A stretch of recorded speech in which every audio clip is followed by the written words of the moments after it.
Let you know when it's going. All right, welcome back to the Tuxes and Tomahawks podcast. This is also going to be a special edition for Dark Saber in season 3 this year because this is a dual purpose podcast. But I really wanted to get Meghan Klement on. My name is Adam Dorito. I am a paratrooper, a farmer, and an oil and gas worker here in the state of Colorado. I also am a huge military advocacy worker in DC for the Dorito Act and various other pieces of military legislation involving military sexual assault, retaliation, and reforming our military and taking it seriously to the point where we're going to try to hold our military leaders and chain of commands accountable. I mean, it's never happened before. It's a huge problem, and we're going to discuss it. And how Meghan and I got connected was I was out in DC lobbying for the Dorito Act. And ironically, at the same time, the Coast Guard hearing was going on with Senator Blumenthal's office at the same time. And if anyone knows anything about Operation Foul Acre, which I'm sure Meghan's going to explain to us, it's an absolute disaster. And, to me, none of this stuff surprises me anymore. At this point, it just goes, I told you so. I've been doing this for over 14 years from my sexual assault case at the Air Force Academy with medical records retaliation.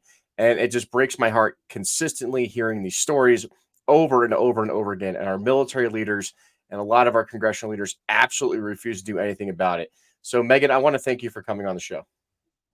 Yeah, I'm glad to be here. I'm glad we finally were able to make this work out. So tell me more about you. Where are you from? What inspired you to join the Coast Guard, and which is technically not the military? I like to give you Coastie shit all the time, but it's fine. Yeah, tell me who you are, where you're from, and give me your background. Okay, so I grew up in a really small town in Southwest Washington. Literally grew up in this house that my dad built. I never moved. My dad was a fireman my whole life, and my mom worked for the VA hospital, and she worked in hospice care. My dad served in the Navy. My brother served in the Navy. All my grandfathers and so forth all served. So I grew up in a family that was very patriotic. From a very young age, I remember going, I want to feel that sense of pride.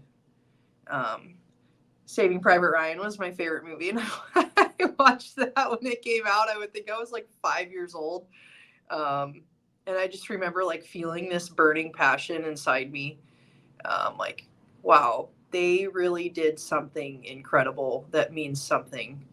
And so I kind of always had that in me. I was really horrible in school, and so I knew that college just like was not in the cards for me. I did not care about academics whatsoever. So I had been with a boyfriend that I thought I was going to marry, and I had told him that I was going to join the service, and he said, if you do that, I will break up with you. We ended up breaking up, and I went that week, and I went to the recruiter's office, and I came home and I said, Dad, I'm going to join the service. And my dad said, I was actually initially going to go into the Navy because my dad and my brother both were in the Navy. And I have 3 older brothers, so I'm the only girl. And my dad said, well, I know you're going to do it anyways. So if you do it, I would really like it if you joined the Coast Guard, because I don't want my only daughter going overseas, and I think that you're going to be safer in a smaller service. So I agreed, and that's why I joined the Coast Guard. I left for boot camp like a month after my 19th birthday. So, I mean, that's kind of where it all began. So what was basic training like for you when you first went into the Coast Guard? Like, what's the differences? Obviously, I come from the military side of the house, so I'm not really sure about how really the Coast Guard works. You guys like build sandcastles and play with seals? Is that how it works? Yeah. Okay, yeah. perfect. That is like the first thing is to have a sandcastle contest. Awesome. No, actually, Coast Guard boot camp is actually very challenging. And what a lot of people don't know is that the Coast Guard kind of has an old, long-running relationship with the Marine Corps back to when Douglas Monroe sacrificed his life for a ton of Marines. So there's always just kind of been that connection. So actually the training that we do in Coast Guard boot camp is the same style as the Marine Corps training. It was tough. And where is Coast Guard basic training? Cape May, New Jersey. Yeah, go Jersey. Yeah, I was actually in boot camp when Hurricane Sandy hit. Oh, nice. So they had to evacuate us to Fort Dix. Perfect. I spent a lot of time down there. There was a lot of cockroaches. I was there over Halloween. So, yeah, boot camp was like a really rewarding experience for me. It was the first thing that I had gone out and done on my own and accomplished on my own. And I actually had a hard time adjusting. So you had a hard time adjusting? Please explain. Yeah, so I was kind of like a problem. So they put me into a program. It's called RAMP, Recruit Aptitude Motivation Program. And so they actually separated us from our company for 72 hours. They woke us up an hour early and we went to bed an hour late. I'm not sure if they're still doing that, but we had to pack up all of our belongings. They completely separated us from our company, and we had to wear red reflector belts. And every time our left foot hit the ground, for 3 days, we had to yell the word ramp, and we had to walk we still got to attend class with our companies. So like they marched us behind the company. It was totally like a humiliation thing, but they also IT'd us. Yeah, sounds like it. Yeah, they IT'd us very hard, and I actually had to go through it twice. Not because I was crappy, but because I am flat-footed. So they had me they checked on me and made sure that my flat feet were holding up or something. I had just gotten tagged going through MEPS. So I had finished the first night, which was the worst night. They bring us in, night 2, they bring us into the indoctrination recruits that it just got there, and they call it the Ramp Road Show. And they make them all form around us and then watch us, and they there's 5 instructors to 12 recruits. So it's pretty intense. But I went into physical therapy and they're like, hey, your legs are swollen. We think you have stress fractures from your flat feet. Which is actually pretty common with a lot of women in the military in general. They actually have a lot of stress fractures and stuff from carrying equipment and things like that. Well, I was like, please don't do this to me, because if you do it, I have to go back and repeat it. Yes, you do. And I got in trouble they're like, are you arguing with us? I was like, oh, no, I guess I'm not. So I had to go back and repeat it again. So when you join the Coast Guard, I don't know what they call it. Did they call it MOSs, like your job title code in the Coast Guard as well? You do not join with an MOS in the Coast Guard. Okay, so you don't find out your job until after you finish basic training, kind of thing? You go and you're considered a non-rate, but you leave boot camp as an E2. You can leave as an E3 if you do the 6 years, but I was everybody makes E3 in 6 months anyways. Yeah. And once your 6-month mark hits, then you can put your name on an A school list. Gotcha. And yeah, they're depending on what you do, some of them are really long. Aviation's going to be really long. Right. But if you want to go be a cook, you could probably go do that 30 days. So what job assignment did you get leaving boot camp? I went to a small boat station in Nia Bay. I lived on an Indian reservation. It was isolated. I was 2 hours from the closest town. We had 25-foot boats and 47-foot boats, and it was in the Strait of Juan de Fuca, right where the strait opens up to the Pacific Ocean. So it was actually pretty treacherous waters, which was pretty badass. And my unit was just one long hallway. There was a long hallway where our barracks rooms were, and then quarter deck, and then everything else. But I was on the very end of the hall, and out my window I was looking at Canada. It was really cool. So what was your experience like getting to your first assignment, meeting your shipmates, understanding, learning your job? Walk me through that entire experience. Small boat station life is definitely a culture in itself. It's very tight knit. There's only 30 people at a unit, and you work in 48-hour slide shifts. So there's Okay. 15 people crews. So um, I knew that I had to work at being accepted into the crew. And that meant, Especially as a woman too, that must have been like pretty difficult to integrate into a very male dominated, profession in general.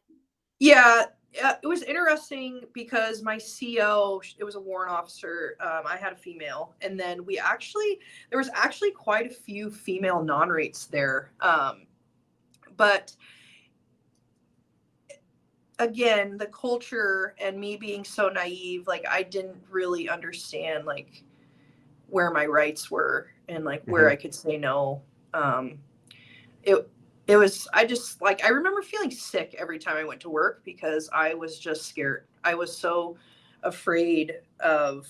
I just didn't trust anybody. Why did you feel like you didn't trust anybody? I had I had a second class that he was friendly towards me in a Mm-hmm. way. Like he was really interested in me because he found out that I like to hunt and I like to fish and I grew up archery elk hunting, and so we kind of like had that in common. But he really wanted to make his presence and like his dominance kind of known to me, and so like every day when I would walk out on the quarterdeck at 7 a.m., he was leaning up against the wall and he would look me from head to toe and kind of just like look down at me. Um, and he wanted to like know more about me, but he was also very extremely rude to me. I had to take on extra duties like, mess cooking, and he would come in and like white glove inspect me, and he would like tip the toaster over and be like, "Oh, you left crumbs in the toaster." And he Do you just made believe me that do that was? Do you believe that that was retaliatory in nature? Do you believe that you were being specifically targeted? Were other females treated the Yeah. same way? I definitely had to do things. I had to do the jobs that they had been putting off, Mm-hmm. like pressure washing the side of the boat bay, literally in the pouring rain, um, and like giving me paint scrapers and taking the screens off of the vent to like scrape all the grease out. And like he would find things, and like the day before I went to the range, I grew up shooting long rifle, so I was pretty confident there. But Mm-hmm. when it came to shooting pistols, like I didn't have much confidence there. But he made sure that I filled every magazine, like every stiff magazine. Um, and I sat there for 2 hours by myself. So by the time I went to the range the next day, like I sucked. My hands were sore. Like he just did weird stuff like that all the time. And then he would call my duty room on my days off um, late at night. And he'd be like, "I need somebody to go down to the docks with me." And I'm like, "Well, it's my day off." He's like, "I don't care. Nobody else will go with me. You're coming with me." And I'm like, "Okay." So he would drive me down with him to the Native American boat docks, and he would make me stand there while he boarded their boats without them present. Um, it was just a bad environment. What do you think started this entire like bad culture for you getting up to your first duty station? Like, what do you think were some of the indicators? Do you think it was the people that were assigned there, the type of people that were recruiting to be in the Coast Guard at that time? Like, what do you think fostered this environment and this the way you were treated at your first duty station? Well, nobody wanted to be there. And if you got put there, it was either because you got into trouble or you were the bottom of your class in A school. Oh, sounds like all the missile bases in the Air Force. Yeah. So a lot of people just didn't want to be there, you Hmm. know. Um, I had friends there. I had really great friends, but I mean, my best guy friend there was my MK, and we kept our friendship a secret. Like we Yeah. would, we didn't want people spreading rumors that we were like sleeping together, you know. So Hmm. you just had to be very methodical about every relationship you had. Yeah. It wasn't a safe space. Absolutely not. So what started your entire situation with the Coast Guard? I mean, you dealt with a sexual assault and reporting and everything else. So how did you get all this fame talking about Operation Foul Acre? Like, how did this entire thing divulge to where we even met in the first place? okay, so I actually wasn't assaulted at my first unit. Okay. I was having issues soon after. I've dealt with some prior abuse to the Coast Guard, so I was seeking mental health care because I think being submerged in that culture maybe was starting to bring it out. And being a young kid, I hadn't dealt with any of that yet, but I was also having issues that every time I went underway, my knees were swelling. And it was so bad, like I couldn't squat down like in my bed. I remember being in my barracks room and I was like trying to reach to the end of my bed and it was just like excruciating pain and my knees would turn purple. And that same guy would make me stand on the open brow in rough waters and stand watch like in the rain. But my knees would constantly hit the hatch in front of me. And so it just like it continually got worse. And I was afraid to say anything for a long time because I didn't want to be an issue. I was new. I didn't want to be outcasted. And, they would talk about people who couldn't do their job, who were wimps. Right. And so I was I didn't want to tell anybody for a while. Eventually it got to the point that guy had found me icing my knees and would act concerned. And a few days later, I got called into my warrant officer, my CO's office, and she's like, "Hey, so you need to go to physical therapy and probably some mental health therapy. We can't offer that for you out here." I had been traveling 2 hours in each direction on E2 pay twice a week. And so she's like, "We're going to send you TDY, so temporary orders to Air Station Port Angeles. You can work in the SK shop there and you will have access to medical appointments." I also was newly engaged. And so that was kind of my husband's way of getting me out of the barracks because he also didn't feel safe with me there. So we kind of rushed to get married so that we could live together. So they're like, "We know you're getting married, so you can move out of the unit and get a house with your husband, whatever." I was like, "Cool." So they stationed me there. I'm getting physical therapy, mental health care. Things were going good. I met my assaulter on the first or second day that I actually arrived. But that week, and he was just like a really friendly person. He was older, like had gray hair, old. But that week, I got called into a lieutenant commander's office with my master chief and my warrant officer for my shop. And they slid a memorandum across the desk for intent to discharge for fraudulent enlistment. Interesting.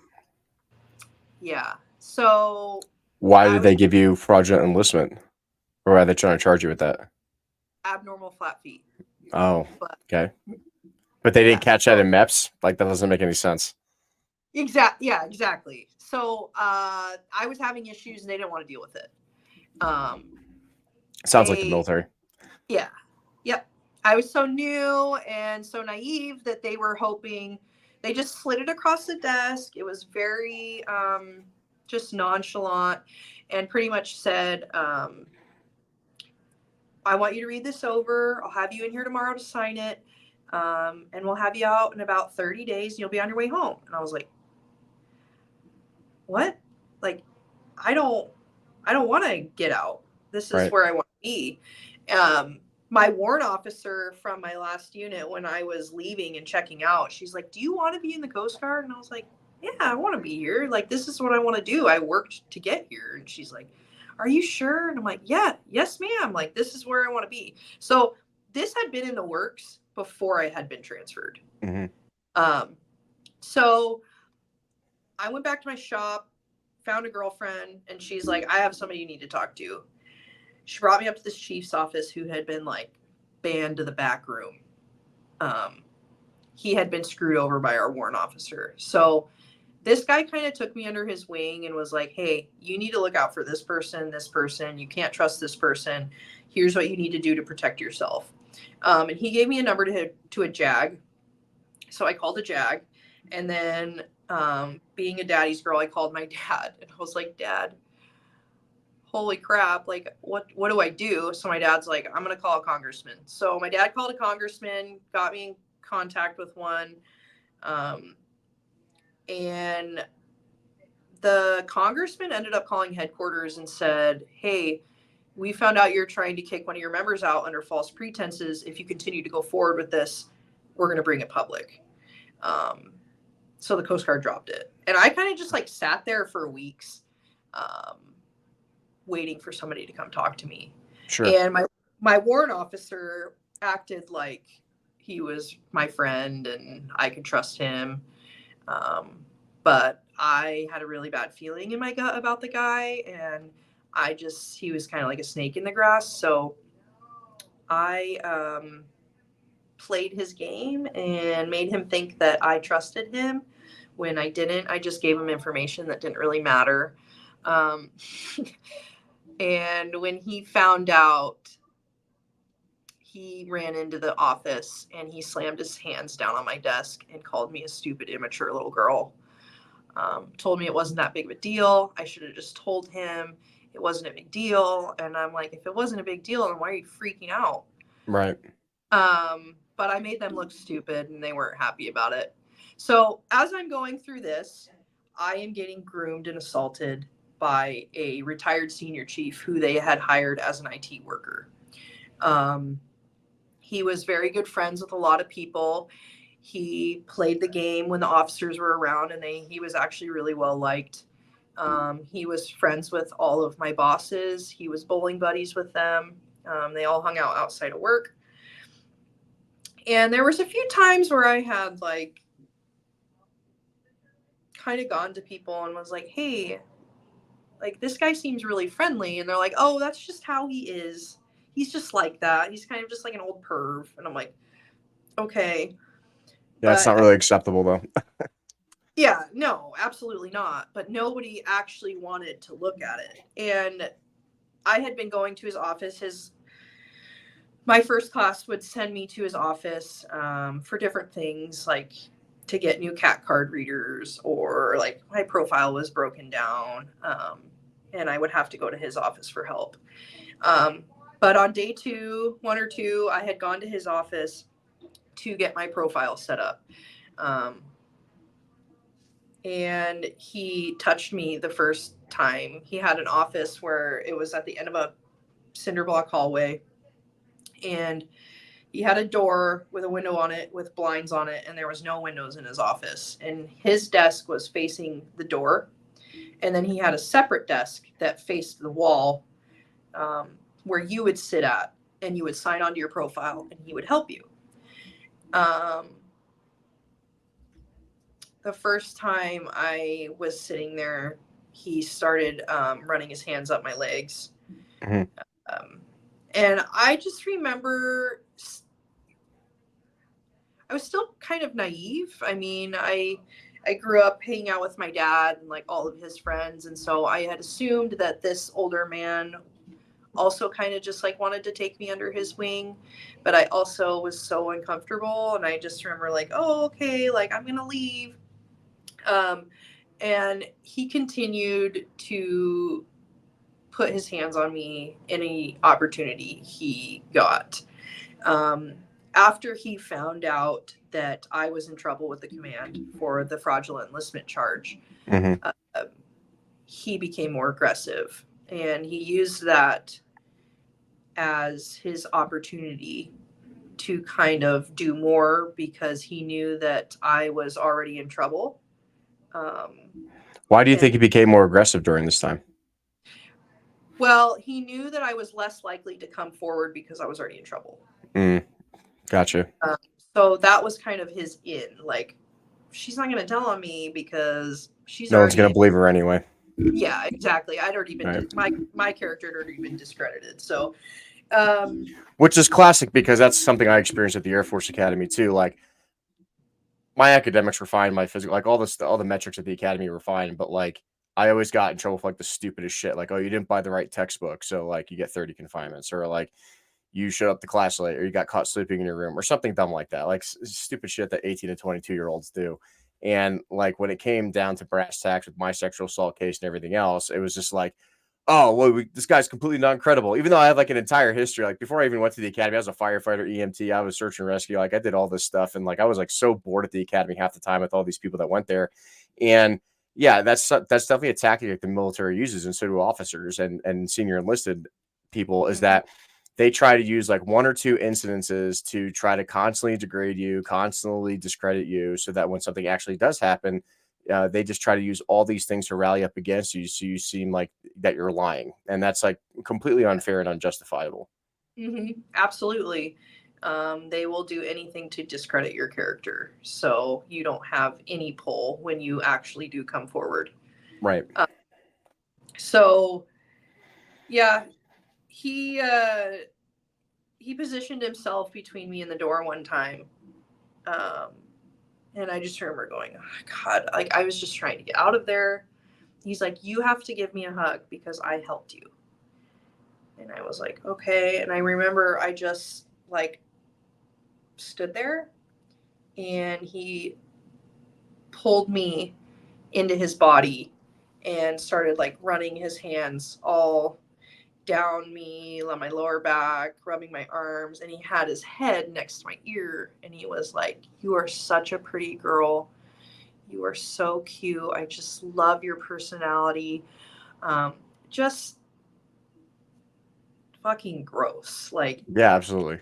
it still makes my skin crawl. And then he would take me out the back door and go, I'm gonna walk you back. I'm a gentleman. He always said Mhm. stuff like that. Like he was always Well, predators trying. always try to come off as like, socially acceptable. Like you even brought this up, like you try to come off as friendly. Everybody liked the guy. Like Mhm. these are common tactics that predators, especially the military, use constantly to come off as non-threatening to their general population that they integrate themselves into. Yeah, absolutely. And like me being, you know, 30 years old now, Hmm. looking back, it's very apparent. Yeah, absolutely. It makes me sad for my younger self. Well, because it happens to so many young service members and they don't realize it. Yeah, Because you got to understand, when people join the military, they go, they leave home and they go far away. This is they join the military and they're putting on the uniform to defend the Constitution of the United States and help American citizens, especially the Coast Guard, helping people that are legitimately in trouble. You don't expect that these type of people exist in the military. You figure that they're the best of the best, that they are there to help people. And the fact that all these types of assaults and constant, degradation of like human dignity within the service is such a tragic thing that it's a nonstop thing. It happens over and over and over again. And you experience this firsthand. And then somebody with young kids now too, it's even hard to even see like, would I even put my child in the military or in the Coast Guard or in any other federal service branch, because this is going to happen to them at some point in time, yeah, male or female. absolutely. Yeah, I completely agree. And um I think about that often because my oldest son wants to be an astronaut and he wants to go the Air Force route. Yeah. Just, and he's very proud. My sons are very proud of my service, and Hmm. um, that's really that's really hard for me because they don't understand that mom's service wasn't like everybody else's. You Right. know, the way I fought is in a completely different sense, and so one day we'll have that conversation. I will support my sons in whatever they end up wanting to do, but we're gonna have like a lot of come to Jesus talks Hmm. before that time. And with where the service is headed now, like I don't know if I could ever recommend my child going in. Like after all the vaccination shit, I'm like, and seeing what it did to my friends, I'm like, it would destroy them. Oh no, for sure. And I think that the hardest part about even the vaccine thing in the military was that we lost so many good people. I Yes. I regret taking that vaccine. The only reason I did was because I'm like, well, I'm already fighting a massive federal lawsuit against the military, and I don't know if I can die on two hills. I have to choose which one I have to die on. But to my luck, the interesting thing about my situation and why I'm so happy right now I haven't had any side effects is because I was the first contingent of National Guardsmen sent to the January 6th protests, right? So within 48 hours, we were on a plane and we were flown into DC. But in order to participate, we were like forcibly vaccinated by the Biden administration in order to hold security in DC. However, that vaccine that they gave us was the only FDA approved vaccine ever given anywhere in the United States. And there was only 50,000 vials. And Wow. I honestly think that so-called getting an FDA approval is extremely difficult to do. I don't think it was the full mRNA vaccine. I honestly Good. Yeah. believe that it was like some derivative of the flu vaccine at the time because they had to rush it through. And then Yes. after that, that's when all the EUA vaccines and the mRNA vaccines came out. I think they just Yeah. gave us something to make the government happy so Biden would let us onto the Capitol building and in the White House and everything else. Yeah. I personally have not had any, and we had the 2 shots, right, 2 weeks apart. Yeah. We had one leading up to it and then like one right before we left. And that's one of the reasons I believe I haven't so far developed myocarditis or anything else. But every other vaccine given after that, when they ran out instantly, was not FDA approved. It was EUA, emergency use authorization only. And so many people like were kicked out. I remember when we deployed to CENTCOM, they were trying to force us to get boosters. And I'm like, actually, legally, you can't force me to take a booster because it's not authorized in the military to force EUA vaccines no matter what. And they were like, you don't know what you're talking about. I'm like, lady, no offense, but I know more about the UCMJ and the judicial system than you do. And I suggest you Google me and not fuck with me. Right. So I got out of taking the booster because they're like, you're not going on any missions. You're not leaving the wire, so to speak. You're not allowed to leave base. I'm like, go ahead. And, yeah. Try to stop me because I know the law better than you do on You're this. like, actually, have you read the manual? Because I guarantee you haven't.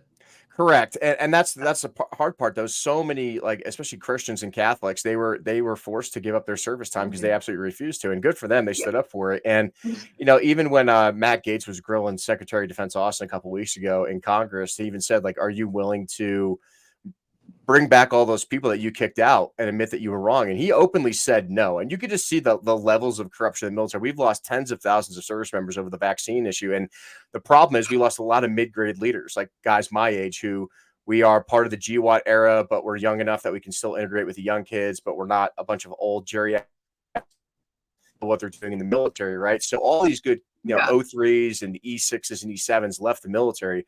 And as a result, the people that are leading the military now are the best of the worst because they're the yes men. They're the ones that constantly comply. They're the ones that no matter what, they're always going to do anything. And I think I saw that in the testimony for the Coast Guard Commandant. I'm like, who is this lady? One, she kind of looked like a dude and it was weird. I didn't know what was I don't know what was going on with that, but I was just like, all right, lady. So she couldn't answer. And we'll get to that point and how you got to, from your assault, but like, what I don't understand is you're a 4-star admiral, general, whatever in the military or in the Coast Guard, and you cannot give direct, straight answers at all. These are yes or no questions, and they are incapable of answering it. And why the hell are we allowing these people to lead an entire service branch if you can't answer questions? It doesn't make any sense to me. Right. And that's what I tell people constantly is you need to learn to have the courage to command. Right. And if you're in a leadership position, like if I'm a sergeant, I'm expected to make decisions, yes or no. If I fail, I fail. But if I succeed, I succeed. But you take responsibility and you move on. I can make more ethical decisions than most of these senior leaders in the military. And I do not understand why there's so many people in senior leadership positions that are incapable and incompetent to make any decision whatsoever, whether that's the vaccine or even leading up to these sexual assault cases. Well, because if they go against the grain, then I don't know about the other branches, but in the Coast Guard, I mean, everybody's kind of intertwined. You going against the grain, you get iced out. That's going to prevent you from, they can't control you. You're not going to do what they want. So why are they going to make it easy for you to move on and move up? So when did you initial file a report and walk me through that entire process and what happened to you during that time? Oh boy. So, And you still have restricted and unrestricted reports in the Coast Guard? Is it still the same process? Yeah, we did. Okay. Yeah. So I don't know about now. I heard that they're kind of doing away with that, but I'm not. As far as I know, they still have restricted and unrestricted reports. So what level of report did you file? And then how did that start integrating with your chain of command, and what happened to you? Well, here's the kicker. So when I reported, my warrant officer, finally my MK2 realized what was happening. He recognized it and called it out, right? So I come into work.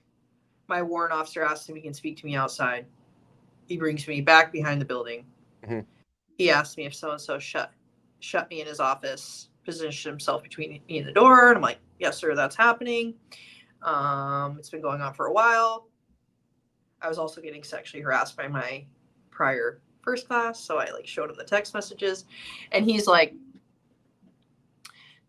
so I want you to think about these men and their jobs, and they could lose their jobs over this.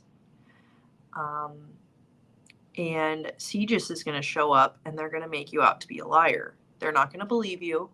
Do you want that to happen? And I always said, no, sir, I don't want that to happen. And he said, well, I want you to think long and hard about this before you decide to tell anybody else.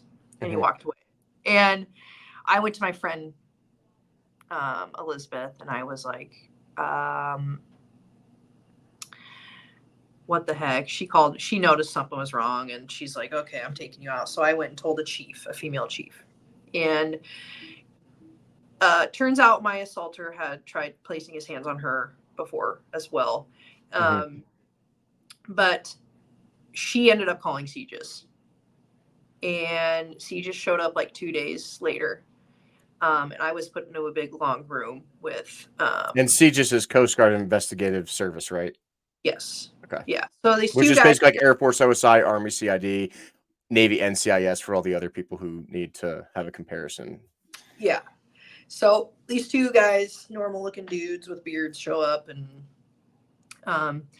I get put into a long conference room, and me and the CGIS agents are sitting on one side of the table. And then that female chief just came in for moral support for me. So she's sitting up against the wall.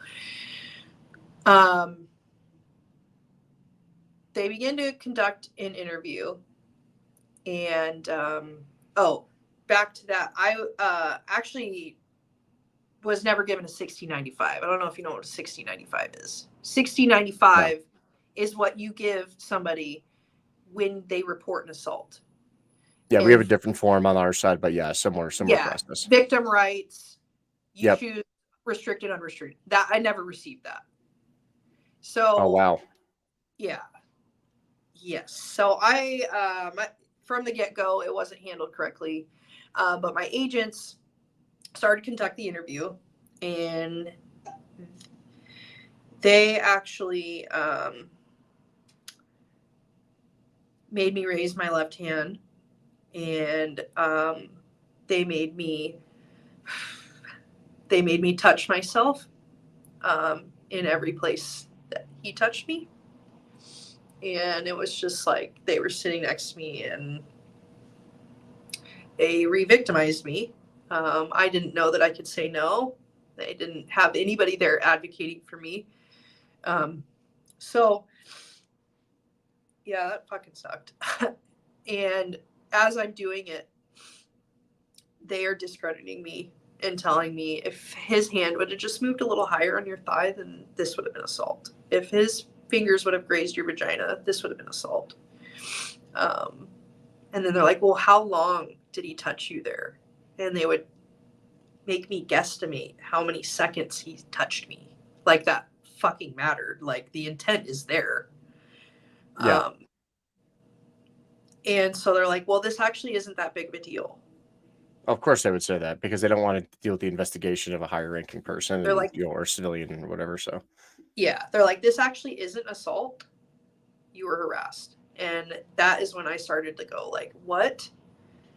This man has been touching me for 4 months without my that's permission. clearly assault. Like, it's clearly fucking assault. Like, there's no question about that. Yeah. And I know that now, but for the last decade, I've literally battled with that in my brain. And I talked to my therapist about that, and she's like, well, since it was so fresh for you reporting it and telling somebody, and then like one of the first people you tell like literally gaslights you and downplays it, I've had to struggle with that. Like convincing my brain, like, no, it happened. It was a big deal. It shouldn't have happened. He touched you inappropriately, you Well, know? they're also just trying to encourage you not to report, not to do Yeah. anything. And this is something I see at the Air Force Academy, right? They have something called the Teal Rope Program, which they have a bunch of cadets who are so-called advocates, very Yeah. minimally trained. And then Yes. they basically talk other cadets down from making formal reports to the SARC, or Sexual Assault Response Coordination Center.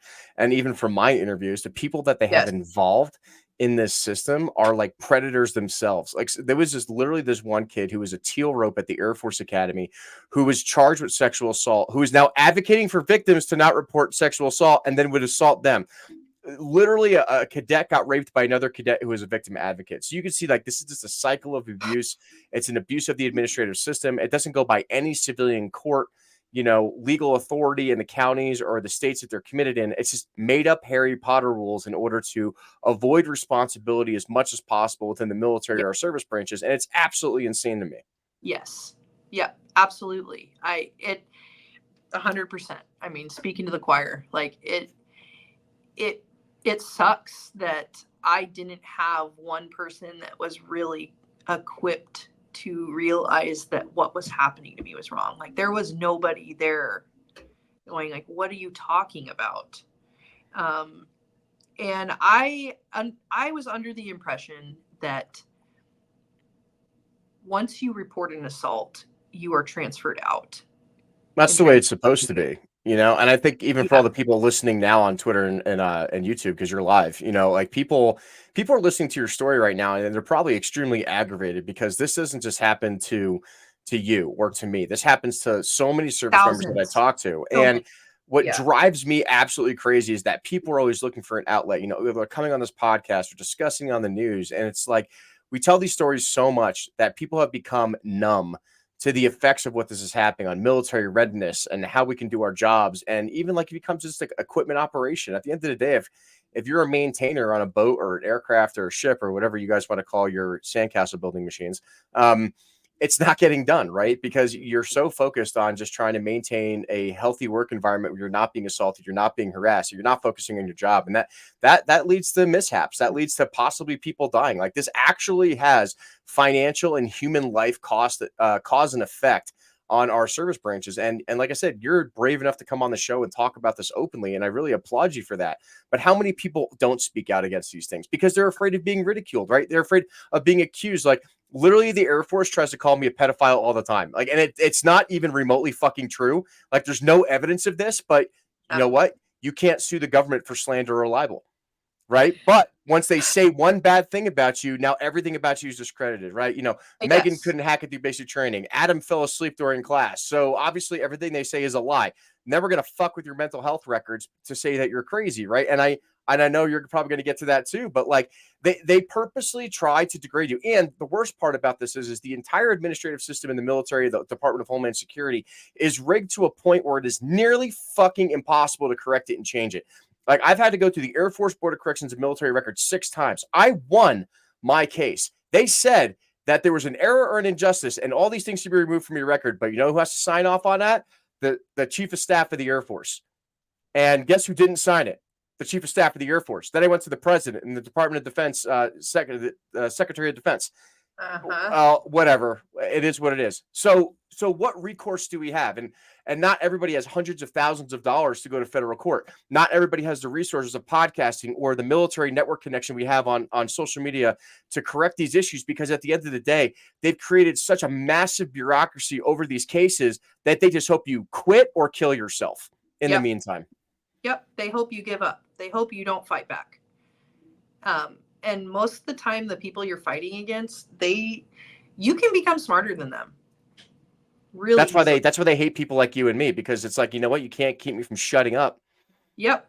Yeah, we don't shut up. And yeah, so you file you go to file your report, and where does it progress from there with CJIS?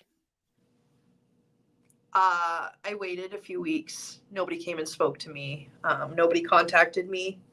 And I waited. I was like, what the heck? Like, they're just, I remember I was walking out of the clinic one day, and the guy who was harassing me and that I reported.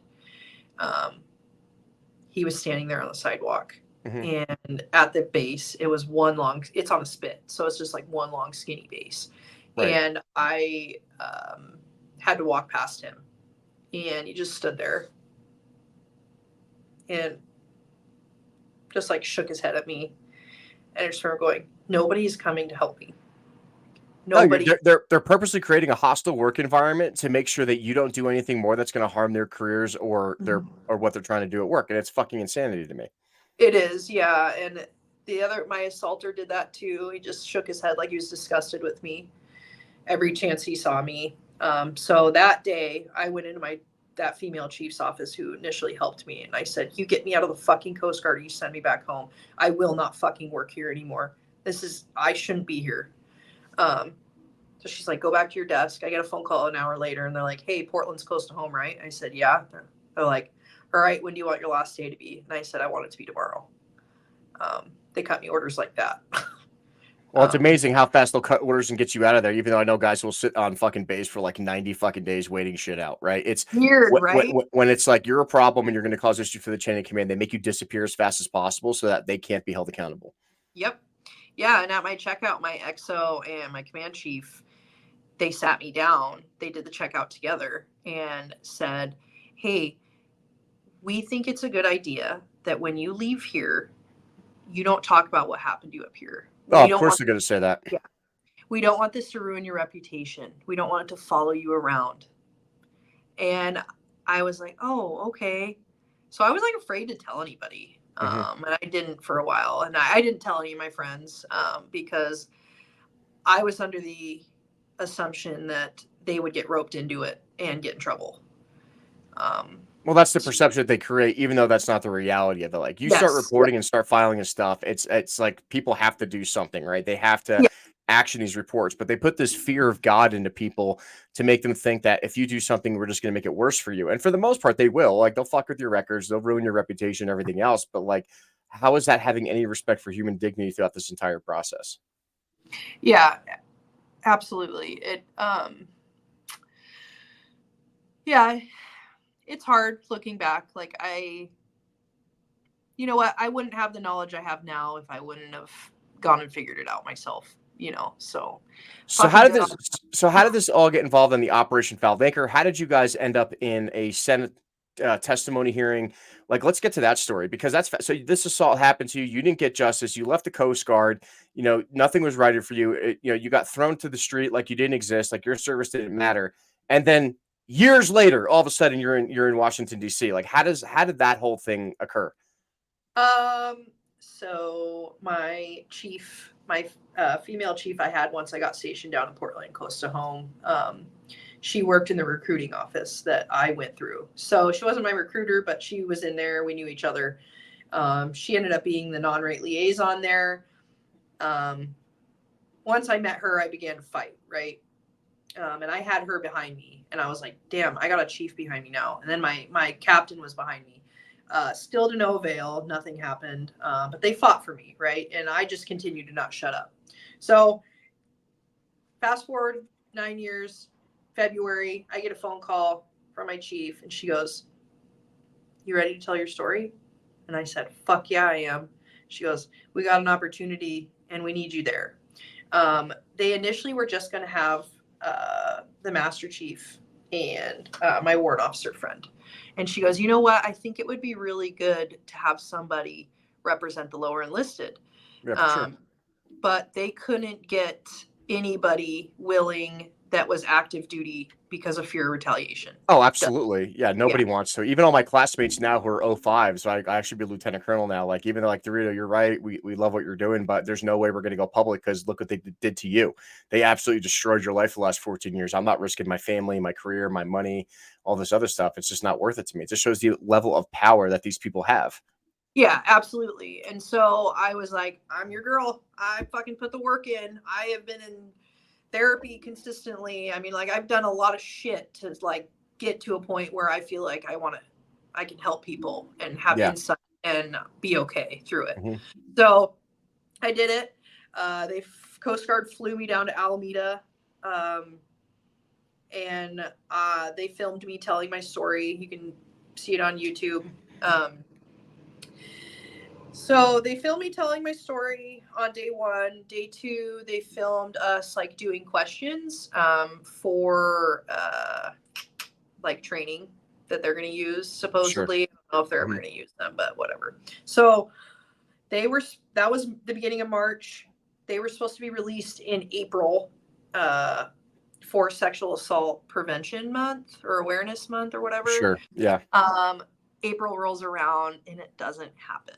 And we're sitting there waiting. Like all of us are like, we just really exposed some of the hardest parts of ourselves. And they were going back and forth for a while, The other 2 survivors that I did the stories with, they're both active duty, so they just got to sit and wait. I realized, I'm like, you know what? They don't own me anymore. This is my story, and I can be in control of it. I can control the narrative. So when they were going back and forth and talking about that they probably weren't going to release them or legal this, legal that, I said, you know what? I have a copy. And so I released it on YouTube. Good for you. Yeah. And that felt really damn good because I was like, you know what? You guys didn't do anything for me then, and I really don't have faith you're going to do anything now. So I did it, and it was really awesome for me. And it started spreading like wildfire. And I have been contacted pretty consistently since by like survivors that are currently still in, past survivors, people who need help. Anyways, a few weeks after that passed, we see a document that came from Coast Guard headquarters, and it is talking about the pros and cons of the storyteller project that I was on. And it came from the Coast Guard legal team. And if you went to the second page down to the bottom, somebody ended up leaking it to the media. I did not. I really, honestly, I have no idea how it got out there. I think maybe it was that public affairs girl who was creeping me on LinkedIn the other day from the Coast Guard. Probably. Yeah. She, like, as soon as we started talking, there was like all these Coast Guard people looking me up on LinkedIn. And I'll have to find what her name was, but like, yeah, it was absolutely ridiculous. Oh my God. I'm looking at it. I'm looking at it right now as you're talking. Yeah, you're like, come find me. But anyways, we saw this document, and it stated that the Coast Guard, these videos could exasperate the narrative by some that the Coast Guard has a sexual assault crisis, and that they don't recommend releasing it. And I was like, okay. So her name is Taylor Wright, the executive social media manager of the U.S. Coast Guard Academy. Yeah. So Taylor Wright, yeah, right here, whatever your name is. Yeah, I know you're looking at me, and I know that you are tracking me down, and you hate me and everyone else that I talk to. So bring it on, Taylor. Wonderful. Love that. So anyway, fuck these people. I don't care. Like, what are you going to do? You're going to do absolutely nothing. Yep. So I ended up releasing the other 2 videos because I felt that it was extremely necessary that everybody saw Master Chief Cloud's and Mr. Bell's stories, because they hold so much. Like, that is so helpful, especially like Mr. Bell being a man coming out and being like, well, no one believes men. I will tell you, I've dealt with that for the last 14 years. No one believes me about my sexual assault, that I was drugged and assaulted at a party, but here I am, and I'm not going to not stop telling my story. So absolutely. We'll never stop. So Senate ended up getting a hold of that document, and I think it was Senator Blumenthal, Senator Ron Johnson, they both mentioned it. But Senator Hassan of New Hampshire, she spent her entire 7 minutes advocating for us and trying to get Linda Fagan to answer for why she was trying to hide them and trying to silence us. So that's how I ended up in the OFA, Operation Fouled Anchor circus that's ensued. And this is what blows my mind about this entire thing, though. Like, you told your stories, you have the credibility, you have the evidence, you've done these things, and you bring the 4-star admiral or the commandant of the Coast Guard in front of the Senate, and still nothing happens.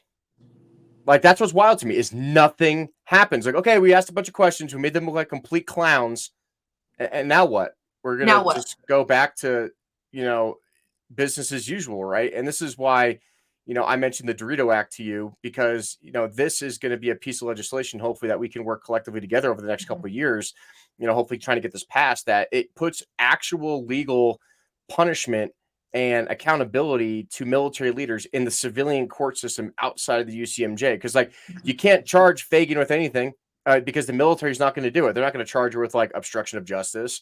They're not going to charge her with falsifying official documents.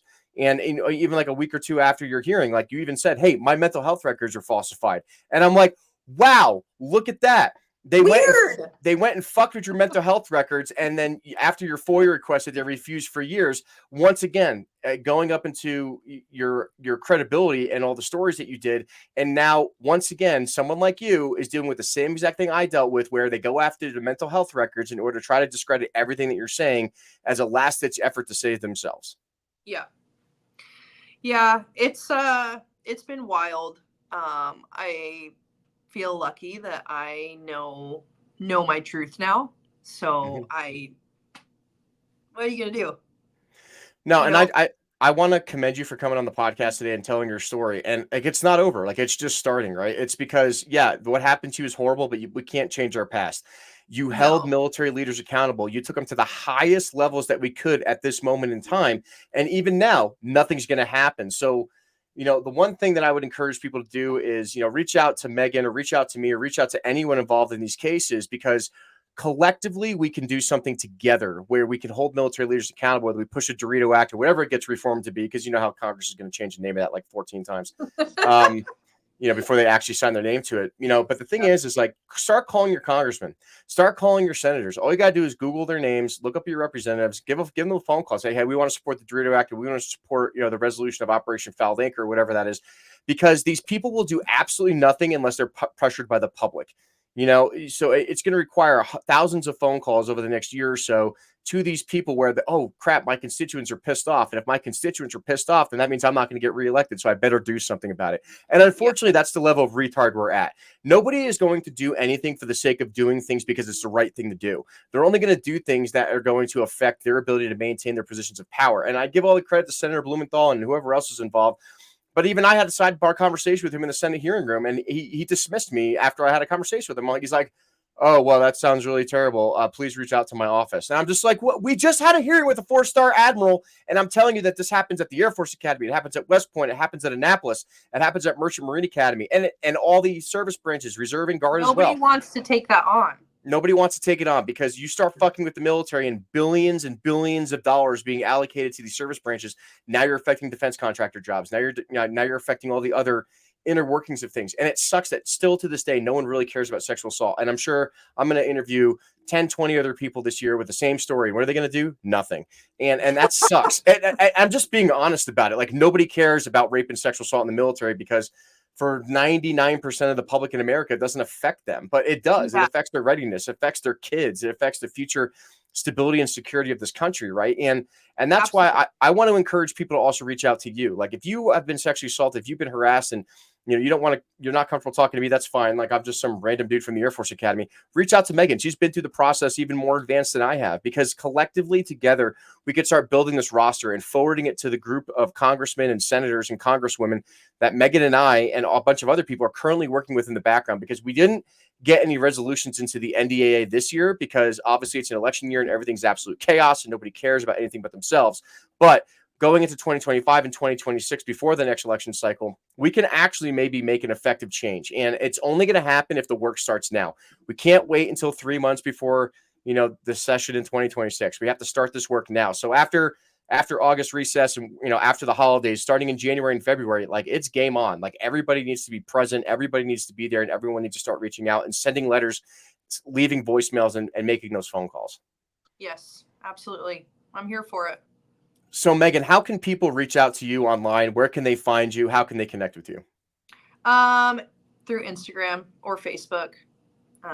What's your handles? You got to give your handles to these people that are watching you live right Meghan now. Klement, my name. Meghan Klement. There's no other Meghan with an H, Klement with a K. So, there, those places.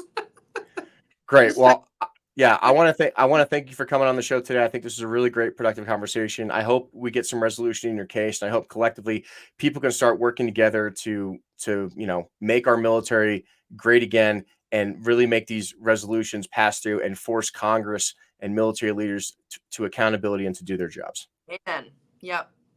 We're here for it. We're not going to be quiet, right? Well, thanks so much. Yep. Hold on. Make sure that